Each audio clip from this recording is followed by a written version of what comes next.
bien salut tout le monde, c'est la vie météo, j'espère que vous allez très bien. On se retrouve en ce vendredi 3 novembre 2023 pour l'épisode numéro 44 des infos du temps. En ce vendredi, je vais détailler pour vous l'évolution de la synoptique météo de la semaine prochaine, donc du début du mois de novembre. Et je vais bien évidemment avant parler en priorité de l'arrivée de la seconde tempête de ce début novembre pour ce week-end. Tempête nommée Domingo par les services météo français qui va donc transiter entre samedi et dimanche sur la France et qui heureusement, je vous le dis d'avance, n'aura mais alors rien à voir avec Ciarán. Soyez rassurés, Domingo ça va être une tempête classique, ça va être une petite tempête même d'ailleurs par rapport à Ciarán. Donc pas de panique. Domingo ne va pas raser la Bretagne puisque d'ailleurs Domingo ne concernera pas directement la Bretagne.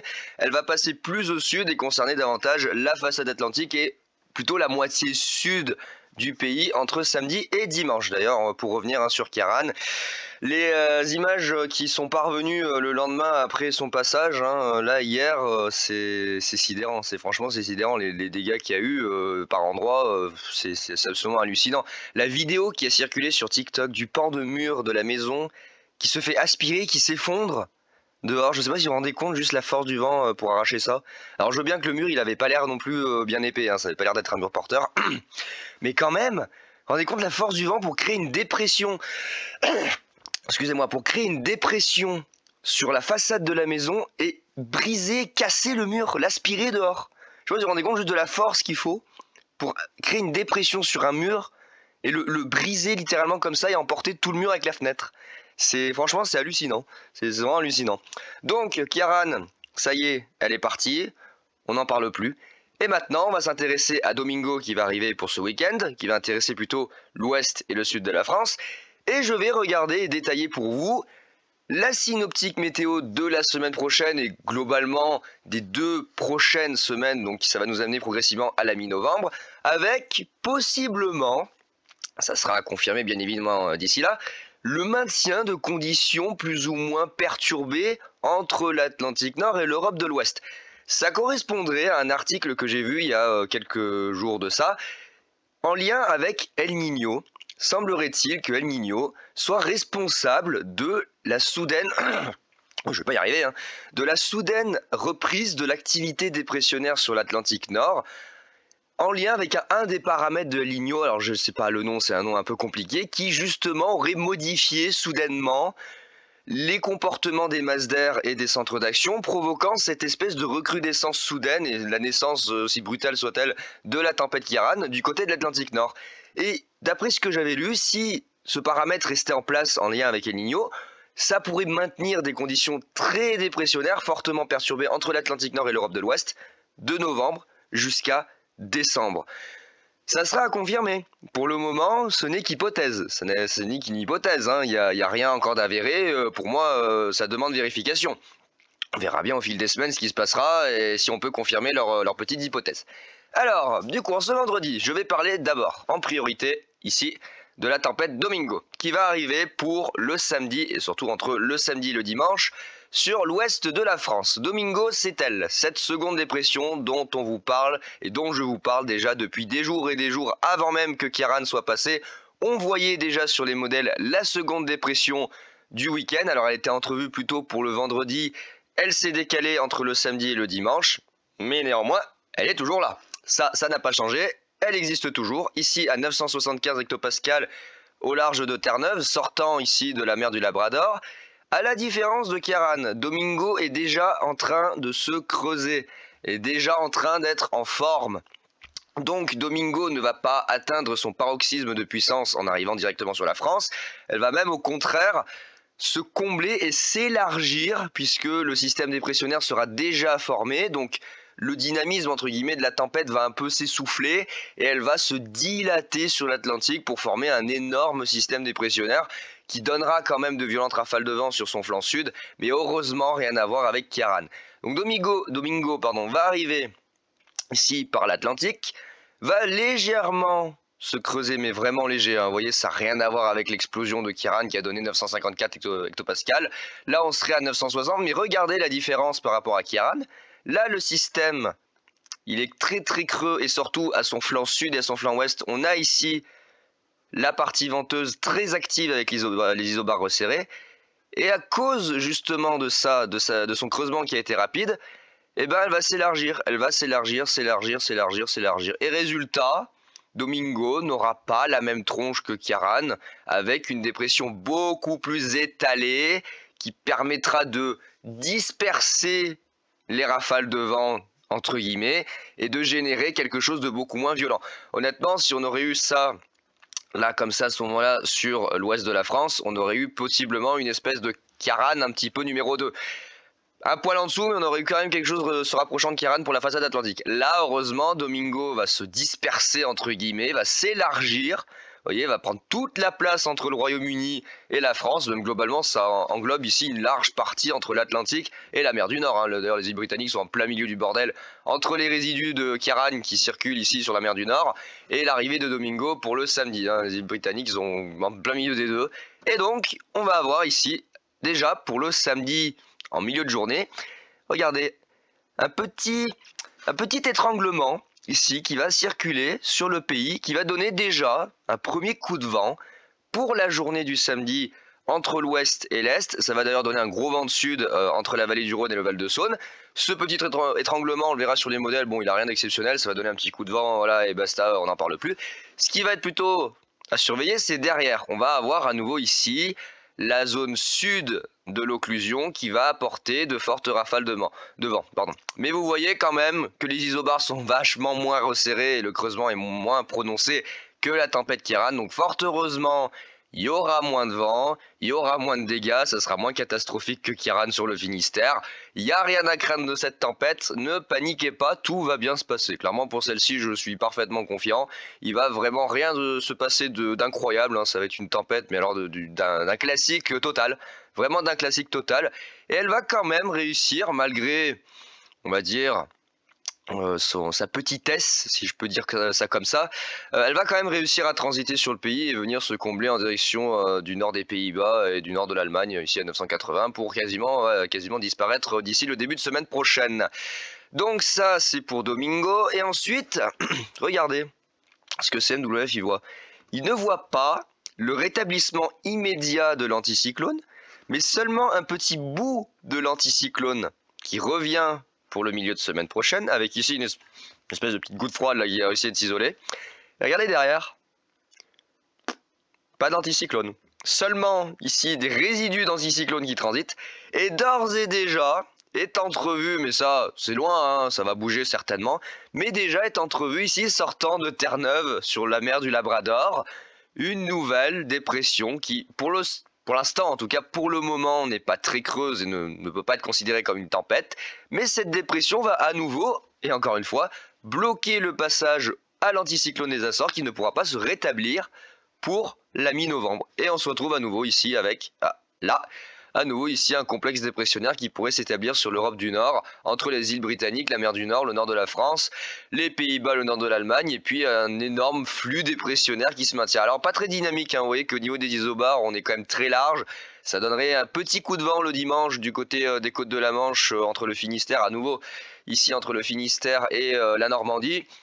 D'ici là, on a le temps d'en reparler, mais c'est à garder de côté quand même cette synoptique, parce que mine de rien, ça correspondrait effectivement à cet article que j'avais lu disant que ça allait maintenir des conditions dépressionnaires sur l'Europe de l'Ouest et sur l'Atlantique Nord, cette histoire de El Niño avec son paramètre, avec un nom à coucher dehors là, et que ça risque justement de maintenir de l'agitation, si je puis dire. Alors malheureusement, de l'agitation humide et douce, puisque c'est un courant atlantique, donc pour la neige, pour l'instant... Bah non, j'ai pas de nouvelles concernant la neige. Elle est en montagne, hein, elle est tombée en montagne, c'est très joli. Là, nos massifs sont redevenus tout blancs, ils ont revêtu leur grand manteau blanc ici dans les Alpes. C'est vraiment sympa à voir. Enfin, j'ai envie de vous dire, on est quand même le 3 novembre, il serait temps que nos petits picrocheux là dénudés se rhabillent. Et pour la neige, à mon avis, il va falloir attendre décembre, hein. Et encore, si décembre reste dans la synoptique de novembre, c'est-à-dire avec des tempêtes à gogo de l'Atlantique, bah on n'aura pas de neige, hein, en fait. Ça sera que en montagne et en plaine, il n'y aura que dalle, hein. Et là, on voit très bien ici le premier étranglement qui circule le samedi en journée entre la façade atlantique et le nord-est. Et dans la fin de journée ici, l'occlusion de la dépression avec la zone venteuse au sud qui va rentrer dans l'intérieur des terres et arriver par les côtes. Franchement, il n'y a rien de mirobolant pour cette deuxième tempête. Franchement, elle a rien de mirobolant. Et là, on a à nouveau un petit coup de vent pour le dimanche. Effectivement, c'était la troisième dépression de ce début novembre qui était entrevue par CEP. Alors, on va aller voir ce que ça va donner du côté de la dépression Domingo. Alors, il me semble que Jérôme ne la voit pas encore très bien, si je dis pas de bêtises. Il me semble que Jérôme ne voit pas très bien Domingo encore. Il est assez hésitant sur l'arrivée de Domingo. Je sais pas s'il la voit. Alors là, il voit le fameux étranglement ici avec le front, voilà, qui traverse, du vent fort. Ah si, c'est bon, elle est là. Parce que ouais, j'avais un doute, je me disais, est-ce que comme c'est dans la nuit de samedi à dimanche et que les runs commencent à peine à toucher le vendredi, est-ce qu'il commençait à bien voir la tempête? Oui, il la voit. Il n'y a pas de doute, il la voit en tout cas sur le 9Z, le 3Z, pardon, il la voit très très bien. Du coup, Domingo, c'est cette chose, vous voyez, cette chose qui arrive là, voilà, cette chose qui arrive, qui, vous voyez, n'a vraiment pas du tout la même tête que Kieran, hein, ça n'a complètement rien à voir, ni par son intensité, ni par sa trajectoire.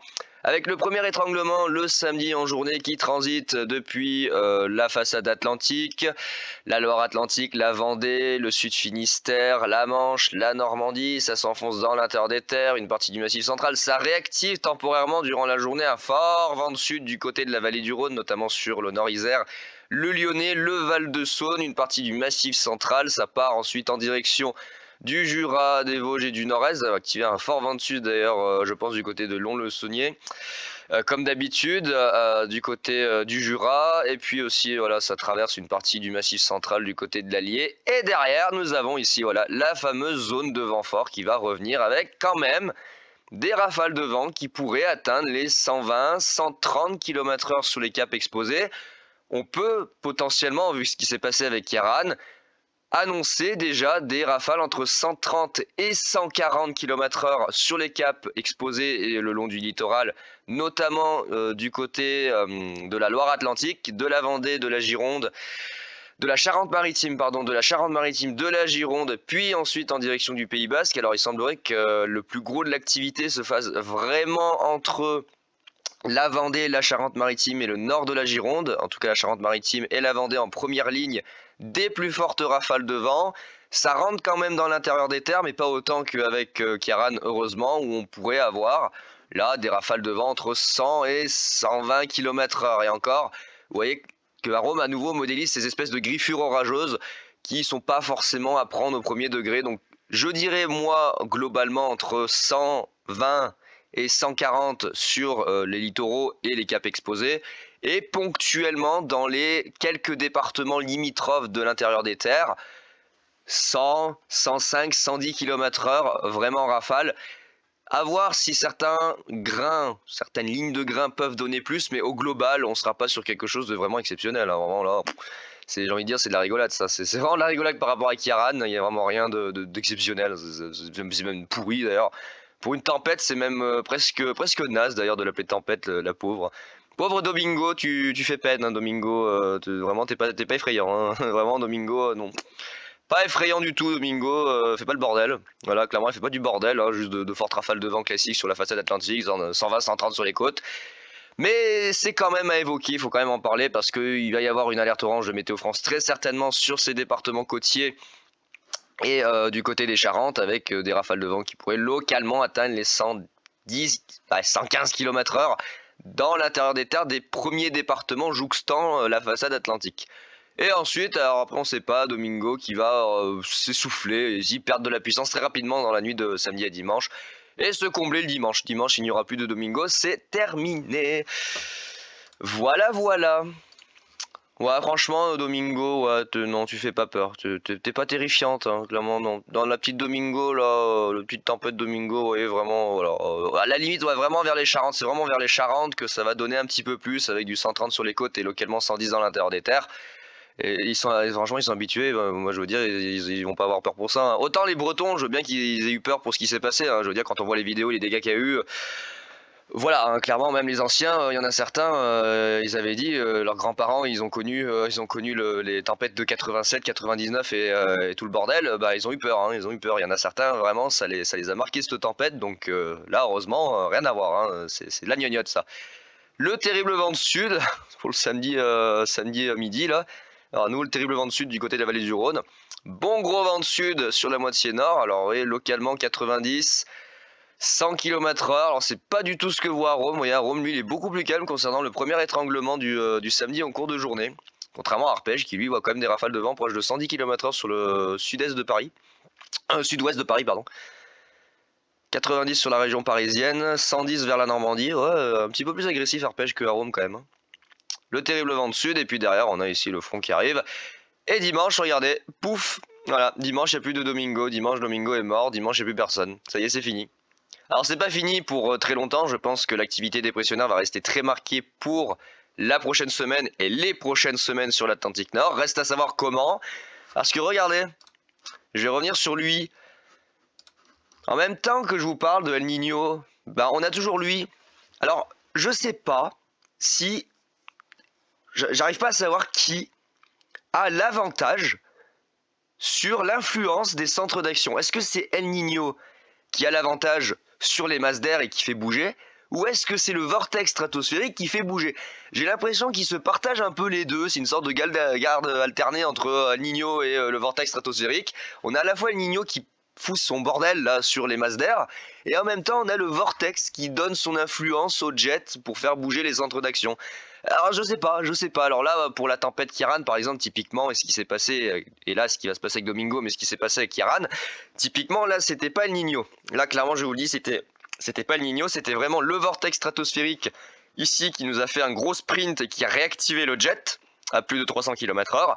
Mais pour la suite, ça va être plus compliqué parce que regardez, bah c'est fini. Voilà, la branche de jet nord-atlantique, la branche de vortex ici de vent stratosphérique nord-atlantique, bah, va disparaître, tout simplement. Voilà, elle va s'essouffler pour la suite, hein, pour la première quinzaine de novembre. Nous n'aurons plus notre jolie petite branche. Voilà, j'ai envie de dire ça, notre petite branche qui nous a amené la tempête Kiran. Et du coup, je sais pas qui va prendre le relais. Est-ce que ça va être El Niño qui va perturber un petit peu les centres d'action et les masses d'air, provoquant éventuellement de nouvelles modifications sur les modélisations, ou alors notre cher vortex stratosphérique qui va avoir du mal à se réimposer visiblement pour la première quinzaine de novembre. Et ça se voit au niveau du jet, puisqu'on va avoir quelque chose qui va se mettre à nouveau à onduler. Alors onduler plus ou moins fortement, alors peut-être un peu plus pour la période du 15 novembre, avec ici des cellules anticycloniques un peu plus marquées qui pourraient faire leur retour. Mais pour la suite, je sais pas qui va prendre le relais en fait, si c'est El Niño qui va venir brasser, on va dire, la masse d'air et faire bouger les choses, ou est-ce que c'est le vortex qui va tout simplement nous abandonner et nous laisser à notre triste sort d'anticyclone à gogo? Parce que le problème c'est que dès que le vortex stratosphérique il perd en intensité, c'est foutu. C'est foutu, on a des anticyclones de partout. Donc bon, ça serait bien que ça se maintienne quand même, hein. Parce que là vous voyez par exemple, là typiquement, voilà, on a des blocages anticycloniques qui reviennent et qui reviennent, et quand ça commence à tourner en rond ici entre la mer du Labrador, le nord du Québec et le Groenland, généralement c'est pas très bon signe, parce que ça veut dire que ça va mouliner dans cette zone et que nous on va se retrouver avec des anticyclones de partout. C'est ce qui s'était passé l'année dernière, hein. D'ailleurs ça avait mouliné pendant des mois et des mois et des mois. Il y avait un vortex qui était centré sur le Groenland et le nord du Canada, Québec et nord des US. Ça avait mouliné des tempêtes et des descentes d'air froid historiques pendant des mois ici sur la zone, pendant que nous, ça moulinait des anticyclones, voilà, à répétition pendant quasiment tout l'hiver. Tout l'hiver, ça nous a mouliné des anticyclones à gogo qui regonflaient depuis les Açores jusqu'à l'Europe de l'Ouest, quasiment englobant d'ailleurs toute l'Europe. C'était terrible. Bon là apparemment on serait pas dans la même synoptique, on commence le mois de novembre plutôt fortement avec cette tempête Kiran. Pour bien débuter les choses, c'est plutôt pas mal, hein. J'avais ce pressentiment, je vous l'avais dit, hein, je l'avais, ce mauvais pressentiment concernant le début du mois de novembre, hein. Je vous l'avais dit dans les épisodes précédents il y a plusieurs semaines, même dès la fin du mois d'octobre, la fin du mois de septembre, début octobre, je vous avais dit. Pour l'instant, je sais pas, mais il va se passer des choses. Et puis, au fur et à mesure du mois d'octobre, plus on s'approchait de la fin du mois d'octobre, plus je vous disais que je sentais qu'il allait se passer quelque chose pour le début novembre, hein. Je vous l'avais dit d'ailleurs sur la deuxième quinzaine d'octobre, avant que les modèles ne voient les tempêtes. Je vous l'avais dit, il va se passer des choses, pas manquer, hein. Pas manquer du tout. Pas manquer du tout, là, mon intuition, là, elle a jamais été aussi bonne pour début novembre. Je l'ai senti arriver gros comme une maison, là, la tempête Kiran. Je sentais qu'il y avait un truc. Début novembre, je me suis dit, il va y avoir quelque chose, il y a une catastrophe, il va y avoir quelque chose. Je me suis dit, c'est trop calme, il va y avoir une catastrophe. Ah bah pas manqué, hein. Voilà, hein. Bon ouais, Domingo, vraiment, elle fait peine, hein, Domingo, la pauvre. Hein, ouais, à Icon, il voit du 120, 110, 120 sur les côtes, allez, 130, et à peine 90, 100 dans l'intérieur des terres. Pauvre Domingo, tu fais peine, hein. C'est triste. Alors la Corse, à nouveau, balayée par de violentes rafales de vent, ce que je vois. Et bah, rien de mirobolant, franchement. Beaucoup de pluie, par contre. Beaucoup de pluie, à nouveau. Trop de pluie, oh là là. Vous voulez de la pluie, bah voilà, vous en avez. C'est même inondé, certains endroits, et trop de pluie maintenant. Et la neige, je vous en ai parlé, la neige. Bah non, la neige en montagne, et encore, hein, les montagnes, c'est pas comme s'il était tombé 70 cm de neige à 1800 mètres d'altitude, hein. C'est non, non, non. Pour l'instant, la neige, très loin, elle veut pas. Aïe, aïe, aïe. Je pense qu'il va falloir attendre décembre pour la neige, hein, décembre sûrement, pour avoir les vraies bonnes chutes de neige à basse altitude, parce que pour l'instant, niveau neige, bah c'est pas mirobolant. Hein. C'est surtout en très haute montagne que ça va tomber grâce ici au passage des tempêtes et aux perturbations d'ouest. Ça permet de faire tomber la neige du côté des reliefs alpins. Là, ici, bon, les Pyrénées s'en sortent pas trop mal, mais c'est pas encore la folie. Hein, mais surtout les Alpes. Mais ça tombe très haut, au-dessus de 1800 mètres, donc c'est pas encore l'heure d'avoir de la neige en pleine. Hein. Alors absolument pas. Vraiment pas du tout. D'ailleurs, j'ai un collègue du boulot qui n'aime pas la neige parce il habite à 680 mètres d'altitude, il veut pas de la neige parce qu'il doit déblayer devant chez lui quand il y a des quantités, quand il y a 45 cm de neige. Ah mais moi franchement je serais comme un dingue. Moi franchement j'habiterais en montagne mais je serais comme un fou. Je m'en fous, je ferai juste pour vous, je vous ferai des vidéos de déblaiement de la neige. Aujourd'hui on déblaye la neige ensemble. Même si c'est chiant à faire, juste le plaisir de le faire parce que je vous fais une vidéo. Parce que oui, c'est sûr que c'est chiant de faire ça tout seul le matin avant de partir au boulot. Hein. C'est sûr que c'est pas très amusant de faire ça, mais moi je serais comme un fou. Clairement, je vous dis, je serais comme un fou d'avoir 45 cm devant chez moi. Hein. Je serais comme un gosse. Vraiment, je serais comme un gosse. J'adore la neige, kiffe ça. Donc j'attends que ça, la neige. J'attends que ça. Donc moi je veux ma neige. Je veux ma neige. De toute façon, il sera au courant quand il y aura de la neige parce que je vais le crier sur tous les toits. Hein. Quand il y aura de la neige, je vais être comme un fou furieux. Ouais, Domingo a rien à voir avec Kiran. Hein. C'est complètement, c'est à chier d'ailleurs, Domingo. Hein. Vraiment, c'est de la merde. Voilà, voilà. Bon, bah écoutez, c'était l'épisode numéro 44. J'ai pas spécialement grand chose à vous dire de plus. Hein. Il va pas y avoir grande dinguerie avec Domingo. C'est pas une tempête exceptionnelle. Il y a vraiment rien de folichon. Mine de rien, la pression va quand même chuter à 960 hectopascales. Ça va atteindre 954 pour Kiaran, donc là un petit peu plus haut, moins marqué en tout cas sur le creusement, et puis surtout moins étranglé ici au niveau des isobars, avec une zone venteuse beaucoup plus étalée, puisque Domingo est déjà... Alors là on ne verra pas, ah je veux pas aller sur Windy par contre. Je peux pas aller sur Windy parce que ça va faire planter le logiciel. Où est-ce que je peux aller? Pression, Europe, Atlantique. Voilà, regardez. Domingo est vraiment déjà bien formé, bien étalé avec la zone de vent fort et de vent violent ici au sud. Et résultat, bah, Domingo va se disperser et s'élargir. Et c'est pour ça que la zone de vent violent ne sera pas restreinte et ne sera pas extrême comme ça avait été le cas du côté de Kiaran. On va avoir quelque chose de vraiment beaucoup plus large et beaucoup plus soft en termes de puissance. Ça... Bah voilà, c'est tout ce que j'avais à vous dire concernant la synoptique météo de ce week-end avec Domingo. Et puis pour la suite, j'y reviendrai très probablement la semaine prochaine. Ouais, par exemple, GFS, typiquement, il voit absolument pas la même chose. C'est GFS? Non, c'est GEM là. Et GEM, il voit pas du tout la même chose que GFS, qui voit pas la même chose que CEP, qui voit pas la même chose que Icon. Donc pour l'instant, on sait pas trop qui va avoir raison. Oui, les Icon, reviens là. Oh là là. Et typiquement Econ, lui, on sait pas. Là, il y a une espèce de petit... un petit oméga anticyclonique, par exemple, là, qui est poussé le long de l'Atlantique, mais derrière, on a à nouveau des systèmes dépressionnaires qui veulent s'imposer. Et bon, pour l'instant, on n'y est pas encore. Vous voyez, c'est très loin. Hein. On va avoir une bonne période de calme qui va s'établir pour la semaine prochaine. Même si quelques petits passages perturbés sont attendus, franchement, ça va être bien calme pour la semaine prochaine. Avant, possiblement... le retour de l'agitation pour la mi-novembre, ça on verra bien, hein, parce que bon, vu comment les modèles ils sont complètement à la ramasse pour la suite, ouais, bah, typiquement là ils voient rien. Le CFS il voit des trucs ou pas? Est-ce qu'il a bougé sur la synoptique? Oh non, anticyclonique. Ouais, alors lui, c'est un coup oui, un coup non, je vois pas, oh tempête, oh pas tempête, anticyclone, pas anticyclone, tempête là. Dépression, anticyclone, oh là, anticyclone, ah, flux d'est. Anticyclone, dépression, flux de sud, dépression, et ouais, pas beaucoup de tempêtes, mais j'ai envie de vous dire, à cette échéance, on est quand même le 13 janvier 2024 sur CFS, Allez prévoir la météo pour janvier 2024. Franchement, arrivez à le faire et je vous assure que vous aurez vraiment la cote. Mais ça, c'est impossible. Bon, oula, j'ai pas vu les cumuls de pluie en Corse. Ah, ouh là, la Corse va se faire noyer sous les eaux là. Oh là, j'avais pas vu les accumulations de précipitations du côté de la Corse, moi. Oula, 200, 300 mm sur les reliefs. Ah, d'accord, ok. Bon, les amis, je vais m'arrêter là pour cet épisode 44. Bien évidemment, faites gaffe quand même avec Domingo sur la façade atlantique, même si c'est une tempête classique, faites toujours attention. Et puis nous, on se retrouve dans, je l'espère, quelques jours d'ici la semaine prochaine pour évaluer et reparler de la synoptique météo de début novembre. Allez, ciao tout le monde!